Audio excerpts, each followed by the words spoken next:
दोस्तों नमस्ते। आज हम बात करने वाले हैं उत्तराखंड के एक ऐसे मामले की जो सच में दिल दहला देने वाला है और सुनकर हर किसी के रोंगटे खड़े हो जाते हैं। 24 साल की एक एमबीए स्टूडेंट जो पहाड़ों की खूबसूरत वादियों में ट्रैकिंग करने गई थी, वो आधी रात को टेंट से गायब हो गई। नाम है बबीता पांडे। रामनगर नैनीताल की रहने वाली 29 मई 2026 की वो रात आज भी एक बड़ा रहस्यमयी बनी हुई है। भाई कल्पना करो, एक जवान लड़की जो पढ़ाई के साथ साथ एडवेंचर का शौक रखती थी, परिवार को बताया कि दोस्तों के साथ ट्रैकिंग करने जा रही है। खुश खुश घर से निकली, लेकिन बाद में पता चला कि वे दो लड़कों के साथ गई थी। दोनों लड़के 23 साल के थे।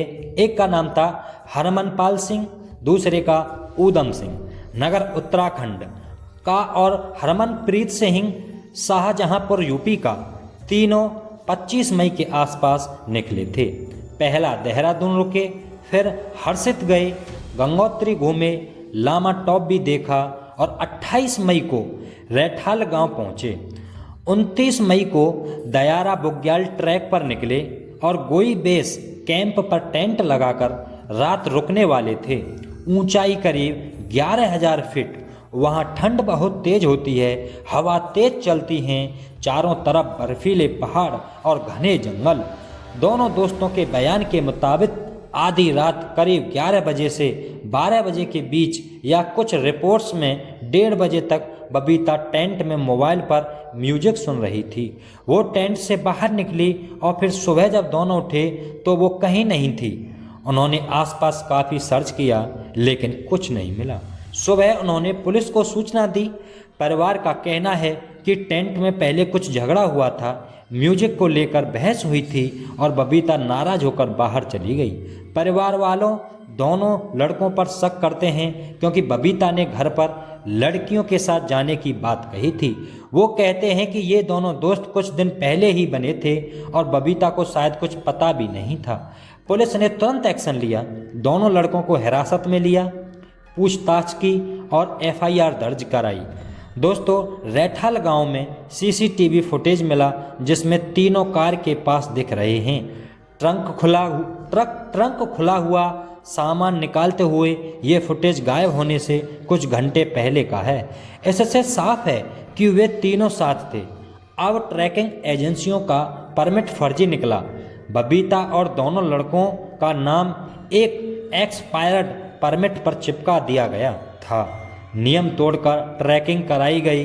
पर्यावरण, फीस, रजिस्ट्रेशन सब बाईपास किया गया। इस पूरे मामले में फर्जी परमिट का रैकेट सामने आया। एजेंसी का रजिस्ट्रेशन सस्पेंड हो गई और वहाँ भी केस दर्ज हुआ है। दोस्तों सर्च ऑपरेशन की बात करें तो ये बेहद बड़ा था। 120 से 150 से ज़्यादा जवान लगे। SDRF, NDRF, ITBP, army, police, forest department, dog squad, drone, helicopter सब कुछ इस्तेमाल किया गया। जंगल ढलान, दोस्तों जंगल ढलान, नदियाँ, गुफाएं, ट्रैकिंग रूट्स, आसपास के इलाके सब खंगाले गए। गोई बेस कैंप के पास एक रहस्यमयी झील पर खास फोकस किया गया। डाइवर्स उतारे गए, डीप सर्च टीम भेजी गई। मोबाइल की आखिरी लोकेशन गोई कैंप से करीब 200 मीटर नीचे मिली। लेकिन कई दिनों यहाँ तक कि 10-12 दिन बाद भी बबीता का कोई ठोस सुराग नहीं मिला। कोई बॉडी नहीं मिली, कोई कपड़ा नहीं मिला, फ़ोन का कोई और सिग्नल नहीं मिला। दोस्तों हेलीकॉप्टर से एरियल सर्वे किया गया, फिर भी कुछ नहीं। ये केस और भी रहस्यमयी हो जाता है जब हम सोचते हैं कि आधी रात में अकेली लड़की टेंट से बाहर क्यों निकलेगी। क्या सच में सिर्फ म्यूजिक सुन रही थी या टेंट में कुछ और हुआ? दोस्तों इस पे आपकी क्या राय है, हमें कमेंट में ज़रूर बताना। क्या ठंड में कुछ ऐसा हो गया, अंधेरे में कहीं गिर गई, कोई जानवर ले गया या कुछ और साजिश थी? कुछ लोग कहते हैं कि ट्रैक पर और भी लोग थे, हो सकता है कोई और मिला हो। परिवार रो रो कर गुहार लगा रहा है। बबीता की माँ अंजू पांडे कहती हैं कि मेरी बेटी जिंदा है, मुझे पूरा यकीन है वो कहीं फंस गई होगी, हमें मदद चाहिए। भाई और पूरा परिवार सीबीआई जांच की मांग कर रहा है, क्योंकि उन्हें पूरा शक है। वो कहते हैं कि दोनों दोस्त को छिपा रहे हैं। दोस्तों, बबीता के बारे में और जान लें। वो 24 साल की थी, एमबीए कर रही थी, खुश मिजाज, एडवेंचर पसंद करने वाली लड़की। ट्रैकिंग का शौक़ था, 1 साल पहले शुरू किया था। परिवार वाले कहते थे कि वो बहुत जिम्मेदार थी, लेकिन पहाड़ों का जादू उसे खींच ले गया। रैठाल से पहले वो गंगोत्री हर्सिल घूमकर आई थी। सब कुछ प्लान के मुताबिक चल रहा था, लेकिन वो एक रात ने सब कुछ बदल दिया। दोस्तों, कुछ तो ऐसी अफवाहें फैलाई जा रही हैं सोशल मीडिया पर कि बबीता को उस पहाड़ पे कुछ परियां आईं और उन्हें उड़ा ले गईं। दोस्तों, इस पे आपकी क्या राय है? ये सुन के मुझे भी हंसी आती है। दोस्तों, अभी तक सर्च जारी है।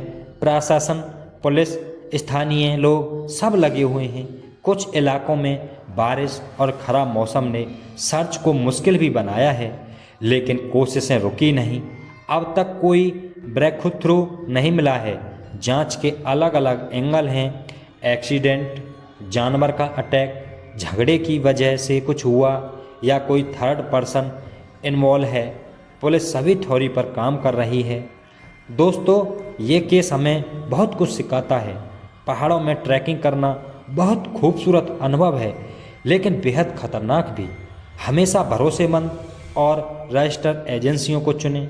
परमिट खुद चेक करो। लोकेशन परिवार और दोस्तों को लाइव से शेयर करो। सही जानकारी दो कि तुम किसके साथ जा रहे हो। रात में अकेले बाहर निकलने से बचो, खासकर हाई एल्टीट्यूड पर, जहां ठंड, अंधेरा और जंगली जानवर सब खतरा पैदा कर सकते हैं। ग्रुप में जाओ, अच्छा गियर ले जाओ, मौसम को चेक करो। बबीता की कहानी अभी अनसुलझी है। उम्मीद है कि जल्द ही कोई अच्छी खबर आए, सर्च टीमों को सफलता मिले और बबीता परिवार से मिल जाए।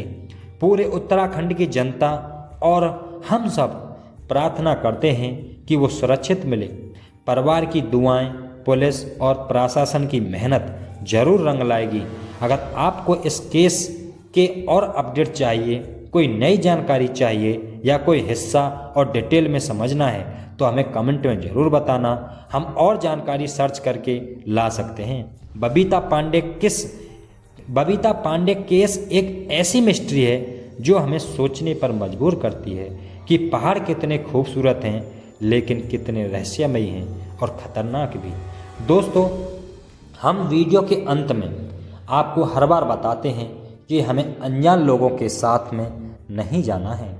हमें अपने परिवार वालों को झूठ बोल के कतई नहीं जाना कि हम लड़की के साथ जा रहे हैं। पता चलता है कि वो लड़की नहीं, एक लड़का था। बबीता के साथ दोस्तों क्या हुआ? बबीता ने भी अपने माँ बाप से झूठ बोला और कहा कि वो लड़कियों के साथ घूमने जा रही है, और दोस्तों निकला क्या? लड़के।